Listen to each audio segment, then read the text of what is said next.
David was 30 years old when he began to reign, and he reigned 40 years.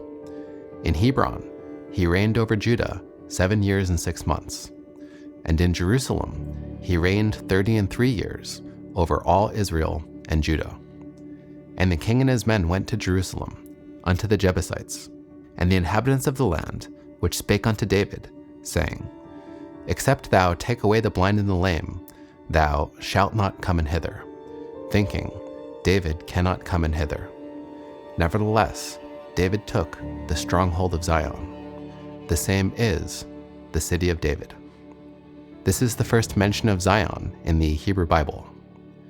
It, understood as a place, here another name for Jerusalem, but eventually more broadly used for the areas of Israel or Palestine, became a central focus of Jewish identity.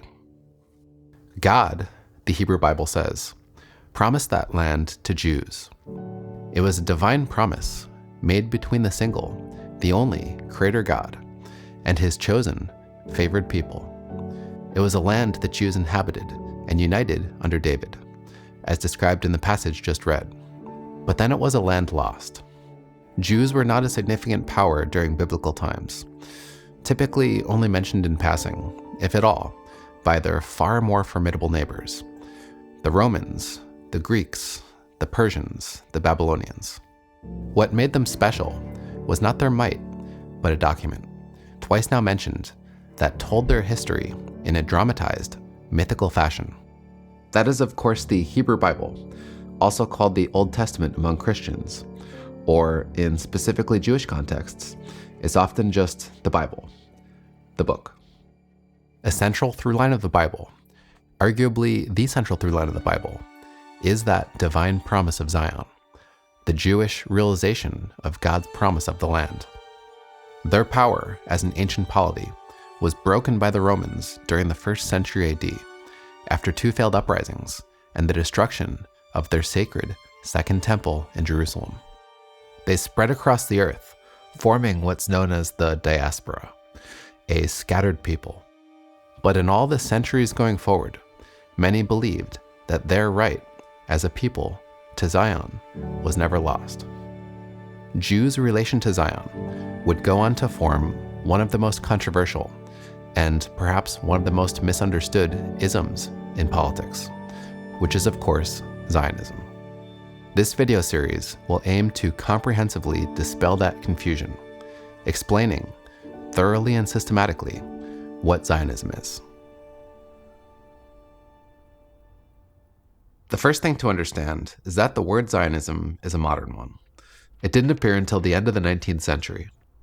So to begin our investigation into Zionism, we can start by looking at what was happening in the world. What was happening that made the word Zionism suddenly appear? But even to get into that, we need some context. First, the world used to be a very different place, in a quite specific way, up until the end of the 18th century. The globe, until that point, was arranged in a much more patchwork way. People in a large area might have all considered themselves to be subjects of the same ruler, like a king, for example. But they often considered themselves, more, subjects of some sort of local ruler, like a lord. They probably spoke the language that was associated with their area, like German, for example. But also, maybe not. Maybe they were in an area that people called Germany, but they, and most people in their town, only spoke some sort of Slavic language. And maybe in the next town over, people spoke Yiddish. Technology at the time was much more limited. Travel was much more limited, and communications were much more limited.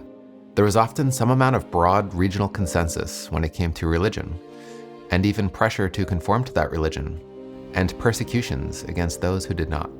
But within that, in these societies, there was a strong amount of cultural, ethnic, and linguistic diversity. It wasn't necessarily a problem for these people, living their relatively local lives. It's just how things were. There were still a small number of Jews living in Jerusalem, which was in the broader area of Palestine, as it had been renamed by the Romans. But the vast majority of them, again, were in exile, in the diaspora. In the diaspora, everywhere, they were a minority. In some ways, they would typically acclimate to the area around them, adopting some of their culture and perhaps their language. But they also, over the centuries, maintained a Jewish identity, reading the Bible and observing Jewish cultural and religious traditions. Christian societies, in particular, would typically protect them, on one hand, seeing Judaism as a sort of mother religion, a legitimate and therefore valuable precursor to Christianity. But on the other hand, also seeing Jews as guilty of deicide, justifying some amount of legal discrimination against them, making Jews, in sum, a protected but essentially second-class people. Jews experienced similar protected yet punished status for centuries in Muslim societies. But with the decline of the Islamic Golden Age and the political decay that followed, the relative rise of Europe, and the rise of Muslim intolerance, Jews, by the end of the Middle Ages, came to live, overwhelmingly, scattered across Europe. In the 16th and 17th century, as weapons, communication technology, and state infrastructure developed, the age of absolute monarchs began. Monarchs began to centralize their states, bringing their subjects together as one more cohesive political unit. These centralizing monarchs then, more than ever before in European history, set the stage for these societies to think of themselves as one cohesively unified national whole. Politics in the Middle Ages had largely been seen through the lens of religion, but these centralizing monarchs were now setting economic policy, mercantilism, that demanded the creation of a trade surplus. Now emphasizing economics, these monarchs, seeing past religious divides, allowed and even encouraged Jews to emigrate to their countries and to their cities. Seizing their new opportunities, Jews started to become, in many cases, prominent members of European societies. Meanwhile, as printing developed, religion declined, and societies cohered, rational public participation increased. The Enlightenment began. There were fundamental things about the world that could be discovered through rational thought. Anyone could discover them, so long as they were allowed to participate in the ongoing dialogue.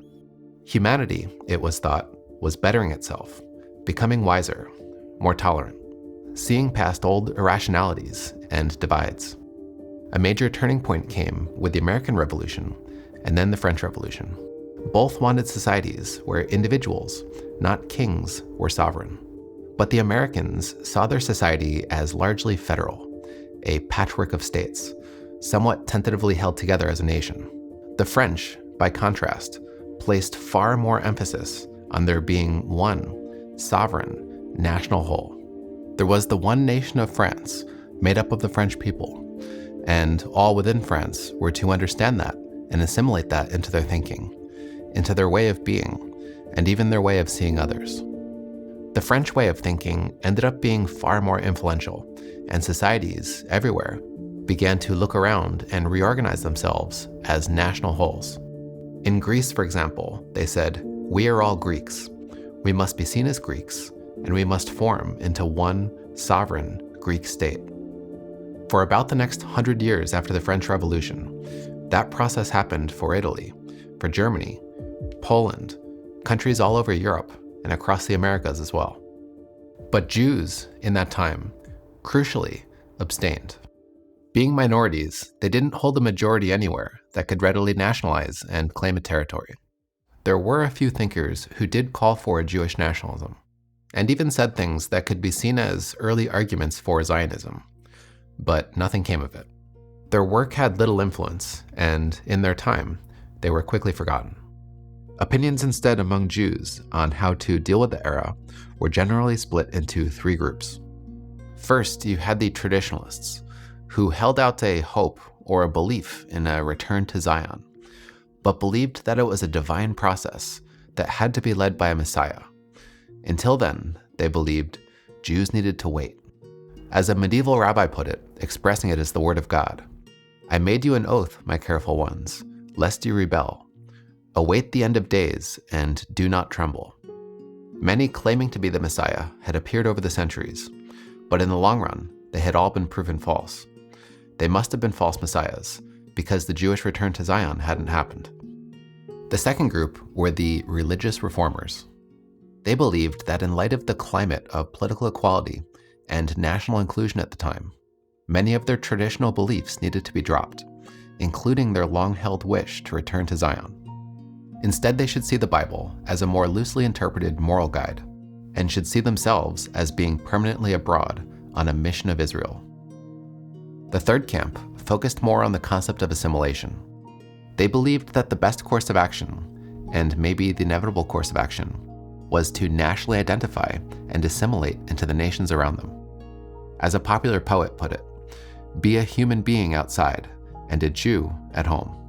So they might be, for example, nationally Polish and religiously Jewish, and Poles, these assimilationists believed, would eventually accept them. Many assimilationists took their beliefs to an extreme, wanting to drop the religious practice and even the concept of Judaism entirely. Many did more or less fully assimilate, no longer considering themselves particularly Jewish. Many who did that even became notable members of European societies, like Karl Marx, for example. Meanwhile, across the 19th century, legal rights also spread for Jews, granting Jews legal emancipation, legal equality with their non-Jewish counterparts. The assimilationist argument was widely seen as legitimate and was often convincing. Seeing the assimilation happening, Judaism was even claimed by some to be dead. If not then perhaps in 20 years. But there was another side to this conversation. As these societies, one after the other, started seeing themselves and emphasizing themselves as national wholes, it started to put a new emphasis and a new perspective on those who were, we could say, questionably seen as legitimate members of that national whole.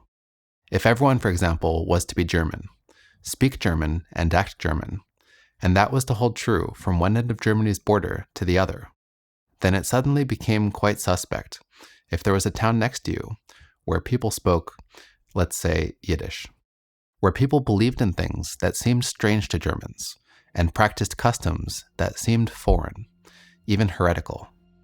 Perhaps they did even speak German, but there was something about them that was foreign, that didn't fit. In short, their membership into the nation of Germany was questionable. That way of thinking, focused on Jews in particular, became literally known as the Jewish question. Were Jews to be fully accepted or not? What would they have to do if there was anything they could do that would make them fully accepted? And if not, then what should be done? Opinions, of course, ranged on the issue. But there was now this intense national attention on Jews, a newly politically organized attention of an entire society on its potentially unwanted minority. As the 19th century went on, Jews visibly made gains in terms of acceptance in European societies. But at the same time, as the 19th century went on, limits to that acceptance became more and more apparent. Richard Wagner, the prominent German composer, perhaps put that dual perspective best in 1848, when he said, "When we strove for emancipation of the Jews, we were more the champions of an abstract principle than of a concrete cause. Just as all our liberalism was not a very lucid mental sport. We championed the freedom of the folk without knowledge of that folk itself, nay, with a dislike of any genuine contact with it. So our eagerness to level up the rights of Jews was far rather stimulated by a general idea than by any real sympathy. For, with all our speaking and writing in favor of the Jews' emancipation, we always felt instinctively repelled by any actual, operative contact with them." Philosophically, Europeans were experiencing the rise of Romanticism, a way of thinking that encouraged you to be in touch with your feelings, with your inner convictions, even if, or even especially if, it meant rejecting reason. When connected to nationalism, it meant that people felt that they were part of a people, and also felt that others were simply not. All they had to do was declare it and feel it, and see others around them doing the same. Because Jews were not accepted as fully legitimate members of the societies that they were in, serious ramifications followed. For example, if you think about it, there were always people close to those in power. A king has advisors, close confidants, for example, who might exert an outsized influence on that society's politics. And there are always people who succeed more than others. Say, for example, in industry, becoming prominent members economically in that society. There's nothing really unusual there happening to speak of. But when Jews integrated, for the most part, into these societies and did those things, it became, in the eyes of many, a problem. In their eyes, Jews were not fully legitimate members of that society. So therefore, Jews had no right to hold influence over that society. Anti-Semitism, as a modern, nationally understood phenomenon, flew in the face of the enlightened optimism that Europeans had experienced since the French Revolution. People were thought to be getting more tolerant, more rational. As these national wholes organized and the Jewish question spread, Jews, for decades, were widely able to look past it, seeing it as a reactionary movement, a sort of historical hiccup that would pass with time. But instead, over time, it became more acute. The ramifications of that first became clear in Eastern Europe, more specifically in the Russian Empire, which at the time stretched over both Poland and Ukraine. Jews existed there at the time in greater numbers than anywhere else in the world. About half the Jews in the world were there. Large enough numbers to maintain a stronger, less assimilated sense of Jewish identity, but not large enough numbers to make a politically powerful majority. Instead, they were legally discriminated against, forced to live in economically poorer areas known collectively as the Pale of Settlement. So in the age of nationalism, when people were thinking as one and framing their friends, their enemies, who belongs and who doesn't in those terms, Jews in Russia had perhaps the worst combination of qualities. As a minority that didn't fit in, they were highly conspicuous and also largely powerless. In 1871, in Odessa, anti-Jewish sentiment reached a boiling point, and mob violence against Jews, called a pogrom, began. But it only went on for a few days, and wasn't seen as anything too far from the long-term historical norm. But then when the Russian Tsar was assassinated, 10 years later, in 1881, one of the conspirators was Jewish. If Jews were not one of them, then they certainly didn't have the right to participate in the killing of their Tsar. That amounted then, in Russia, to a national outrage, and this time, an intense wave of pogroms followed. A theologian and future Zionist recorded his first-hand account of it. To give you a less abstract idea of what we're talking about here, I think I should read it. But perhaps needless to say, it's not emotionally light material. March 20th. The local periodical reported that the masses are ready to attack the Jews during the approaching Easter holiday. Apparently, the anti-Semites are not satisfied with the famine that is ravaging the Jews in their Pale of Settlement, and are inciting the masses to loot and pillage. But why do they labor in vain to bring back their beloved Middle Ages? For that age will never return. April 10th. The disturbing rumors about anti-Jewish outbreaks are growing stronger, and the governor has seen fit to post notices throughout the city to the effect that if anyone tries to disturb the peace and order of the city, he, the governor himself, will immediately cut off all services and have the agitators court-martialed. April 17th. Shocking reports from the city of Elizabethrad. Riots. Pillaging. The heart fails. What is this? April 28th. Reports as shocking as those from Elizabethrad now come from Kyiv and other cities. May 5th. Terrible. The situation is terrible and frightening. We are virtually under siege. The courtyards are barred up, and we keep peering through the grillwork of the court gates to see if the mob is coming to swoop down on us. All the furniture is stored in cellars, and we all sleep in our clothes and without any bedding, so that if we are attacked, we will immediately be able to take the small children, who also sleep in their clothes, and flee. But will they let us flee? What does the future have in store for us? Will they have mercy on the youngsters, who don't even know yet that they are Jews, that they are wretches, and not harm them?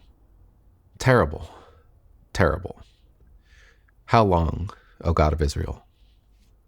The pogroms ended up lasting this time for 2 years. It was a traumatic and widely discussed event for Jews around the world. Far from stopping the pogroms, the Russian government was, somewhat controversially but widely, seen as abetting them.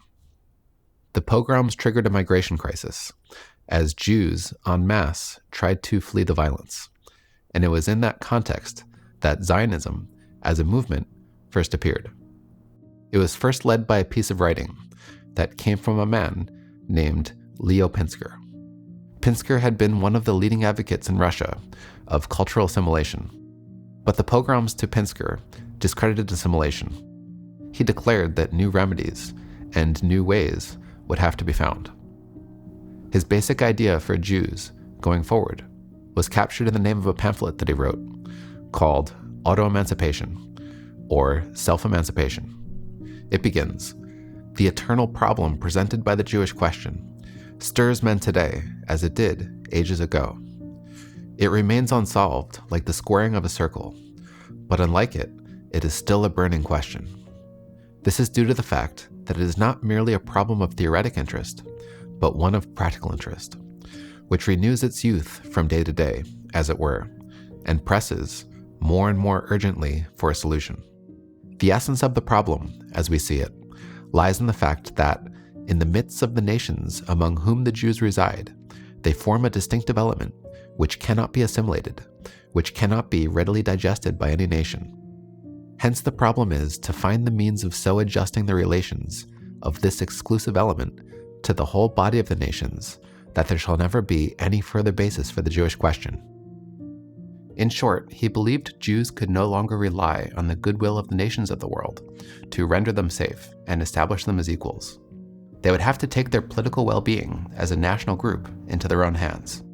It was a process that would have to begin with Jews reasserting themselves as a national group. "It is truly the greatest misfortune of our race," he said, "that we do not constitute a nation, that we are merely Jews. We are a flock scattered across the whole face of the earth, without a shepherd to protect us and gather us together.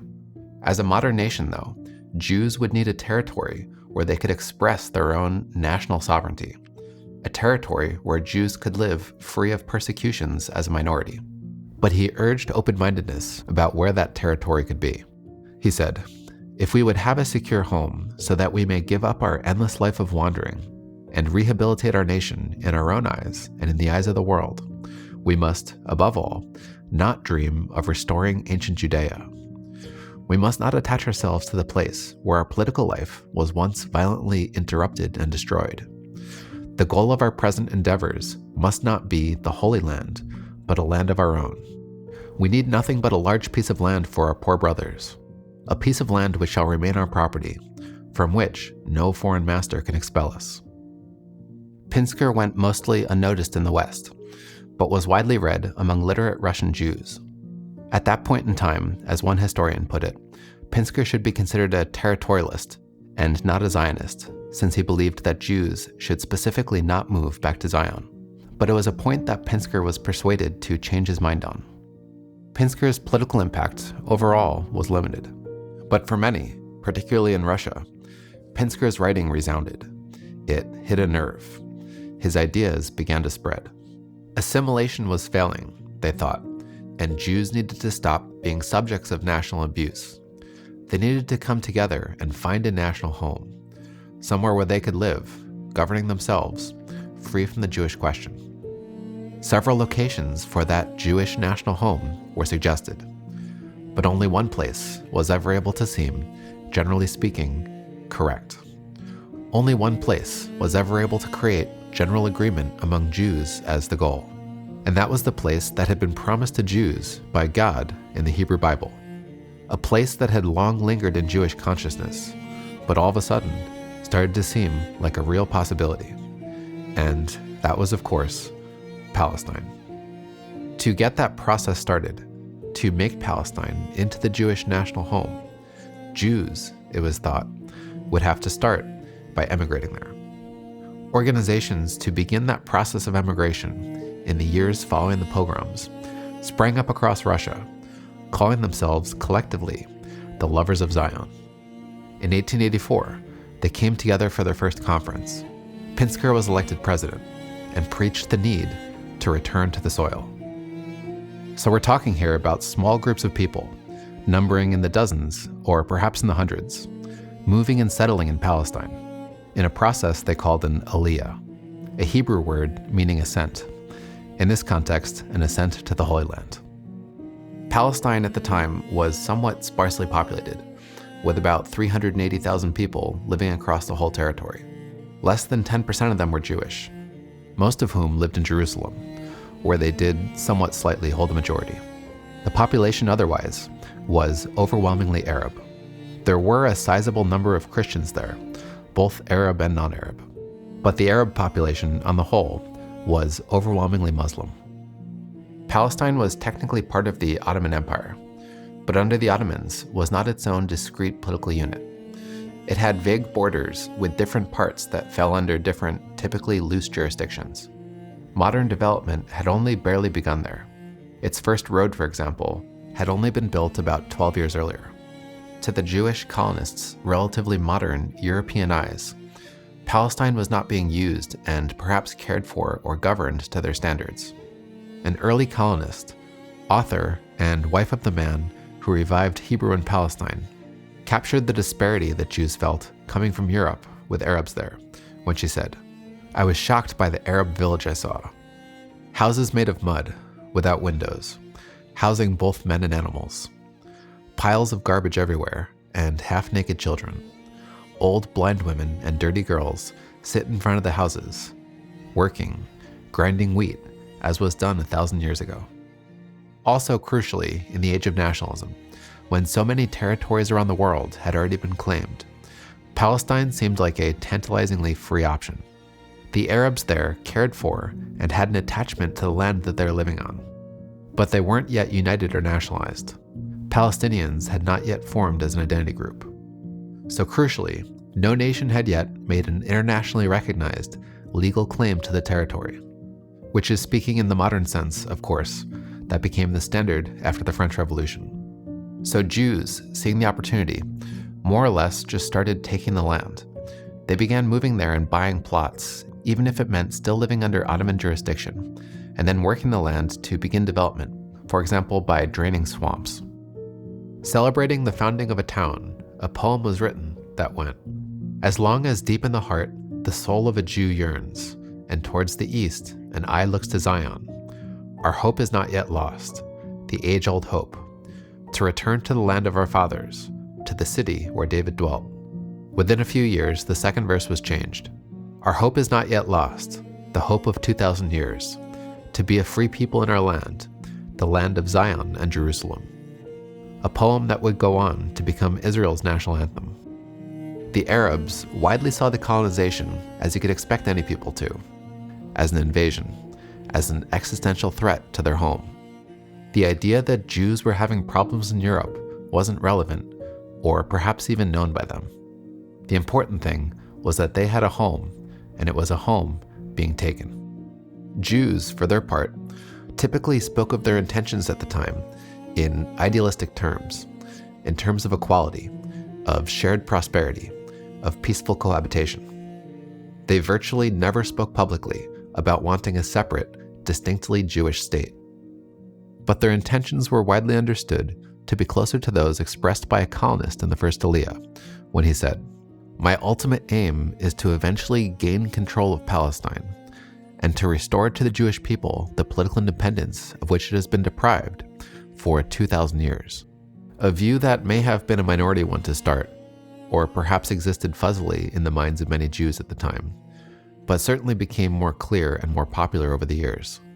But even then, how much of Palestine Jews wanted was, and would continue to be, ambiguous. Seeking a solution, the Arabs petitioned the Ottoman Sultan to intervene. The Sultan was the self-proclaimed caliph, the leader of Muslims, and considered it his duty to prioritize the needs of Muslims under his rule. He did take legal action against the settlers, but the law was loose, and loopholes, even if it meant bribery, were widespread. In those small-scale, discreet, and often illicit circumstances, the Jewish colonization of Palestine began. A journal in Vienna coined a term to make sense of the movement it was seeing: the movement that had formed in the wake of the pogroms and Pinsker's writing. The term was called Zionism. But it was still a small movement with little in the way of traction, even with Russian Jewry. Most Jews wanted to live where they were, to assimilate where they were. Palestine was a faraway place. It was undeveloped, even unsafe. The prospect of Jews ever gaining political autonomy there seemed like a long shot, even ridiculous. Who wanted to risk themselves and their families to go there? And who wanted to support Zionism if it meant undermining their own claims to assimilation where they were? In short, in order for the Jews of the world to accept Zionism en masse and want to move to Palestine en masse, prospects for their own well-being, where they were, across Europe, would have to worsen. In Europe, across the second half of the 19th century, anti-Semitism overtly spread and, you could say, deepened. A popular book by Eugen de Ring, called The Jewish Question as a Problem of Race, Morals and Civilization, went beyond the traditional cultural or religious analysis to argue that one should think about being Jewish in racial terms. And in those racial terms, he said, Jews were inferior. They were racially depraved, which meant that Jews could no longer assimilate to improve themselves in the eyes of these anti-Semites.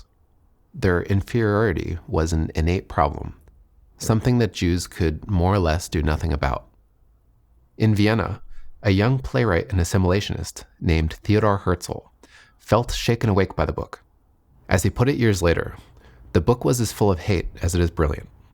The effect of the book upon me was if I had suddenly been hit over the head. I suppose this has been the experience of many a Western Jew who had already completely forgotten his national identity.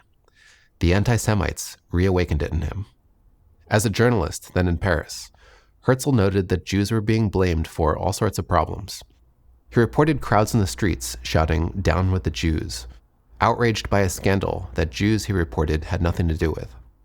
In 1894, he was assigned to cover the trial of Alfred Dreyfus, a captain in the French army accused of having given information to the Germans, an act of treason. Crucially, Dreyfus was Jewish. It was widely believed by the French that Jews were less loyal, and his Jewishness became the lens through which his trial was seen. Many suspected that Dreyfus had been framed, that the charges against him had been drummed up. Herzl himself made his sympathies clear.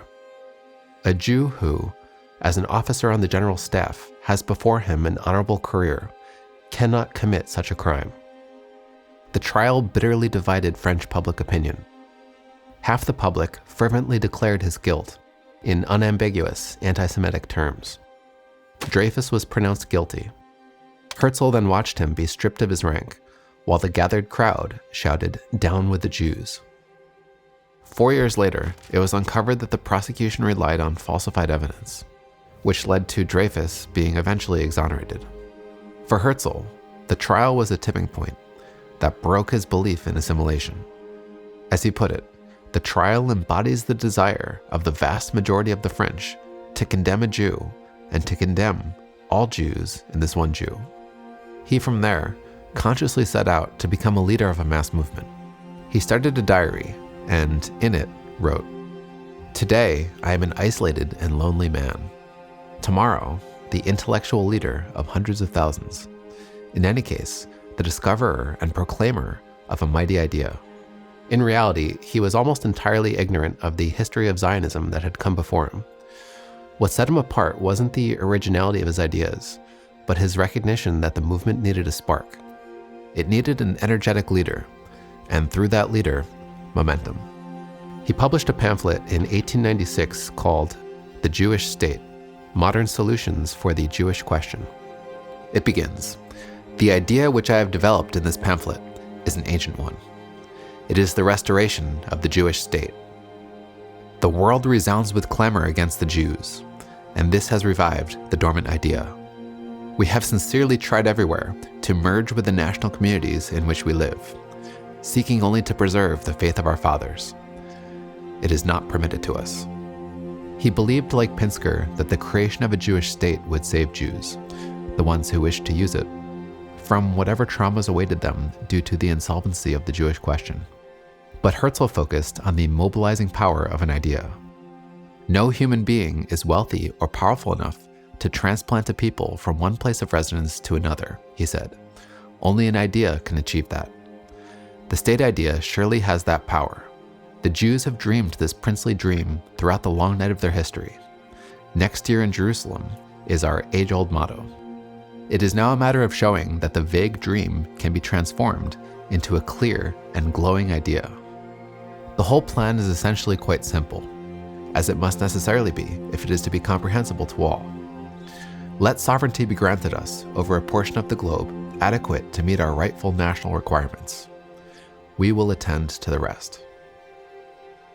Under Herzl's leadership, Zionism gained new momentum, and of course culminated in the proclamation of the State of Israel in 1948. But it would be a long path, one punctuated by triumphs, conflicts, setbacks, controversy, le plus grand scandale politique de tous les siècles, and catastrophe.